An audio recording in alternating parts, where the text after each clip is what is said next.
पीक विमा कंपनी प्रतिनिधीला पुन्हा धमकी आहे। हातपाय सलामत ठेवायचे आहेत की नाही अशी धमकी देण्यात आली आहे।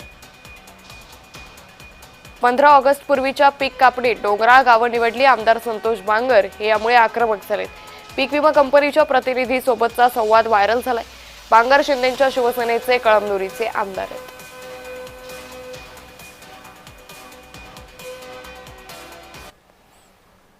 तुम्हाला जिल्हा प्रतिनिधी म्हणून आमची रिक्वेस्ट आहे, विनंती आहे की जे वस्तुस्थिती आहे त्या पद्धतीने तुम्हाला सांगतो की तुमचा सर्वे झाला पाहिजे।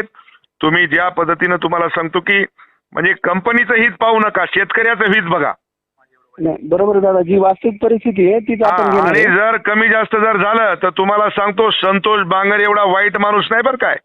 मी कंपनीच्या तुमच्या हिंगोलीत एकही माणूस तुमच्या या ठिकाणी राहू देणार नाही। कंपनीचे ते दुःख तुमचे तर त्या जिथं जिथं ऑफिस आहे तिथं तिथं तर चुरा करू, पण तुम्हालाही कंपनीच्या सगळ्या माणसाला तुम्हाला सांगतो की मी हिंडू देणार नाही। हा, हातापाय तुम्हाला हातापाय जर सलामत ठेवायचे असतील तर शेतकऱ्याचं हित पहा, नसता तुम्हाला सांगतो माझ्या एवढं वाईट नाही।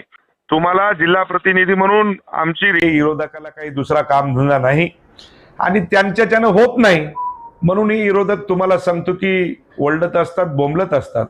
त्यामुळे विरोधकाकडे लक्ष देणारा हा संतोष बांगर नाही।